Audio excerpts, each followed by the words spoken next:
అదేవిధంగా అధ్యక్ష, ఈరోజు ఎన్నికల సమయంలో మేము ఏమి హామీలు ఇచ్చినామో ప్రభుత్వం ఏర్పడిన మొదటి రోజే మొట్టమొదటి మంత్రివర్గ సమావేశాన్ని ఏర్పాటు చేసి 6 గ్యారంటీలను చట్టబద్ధత మంత్రివర్గంలో కల్పించి ఈరోజు ఇదే సమస్య మేనేజ్మెంట్ కోటాలు వస్తే అధ్యక్ష ఈ ప్రాబ్లమ్స్ ఉంటాయి.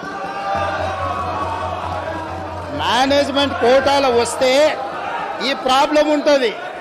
మంత్రివర్గంలో పాలసీలను ఆమోదించుకొని చట్టాలు చేసేది చట్టసభలో చేస్తారు. చట్టాలు మంత్రివర్గంలో చేయరు అధ్యక్ష. చట్టం ఎక్కడ జరుగుతుంది? శాసనసభలో జరుగుతుంది.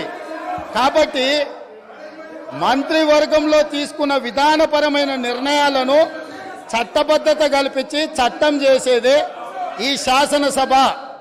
అందుకే రాబోయే పని దినాలలో మేమిచ్చిన 6 గ్యారంటీలను ఏ రకంగా చట్టం చేయాలనో ఈ సభలోనే చట్టాన్ని ప్రవేశపెట్టి మేమే 4 గోడల మధ్యలో నా మంత్రివర్గమే కాదు ప్రతిపక్షంలో ఉన్న వాళ్ళను మా సహచర పక్షంగా ఉన్న సిపిఐని సమస్యలను పరిష్కరించడంలో సహకరించే ఎంఐఎం సూచనలు కూడా తీసుకొని పరిపాలన నిర్ణయాలను ఏ విధంగా చేయాలనో చట్టబద్ధత కల్పించే చట్టాన్ని ఈ సభ ద్వారా చేస్తాము.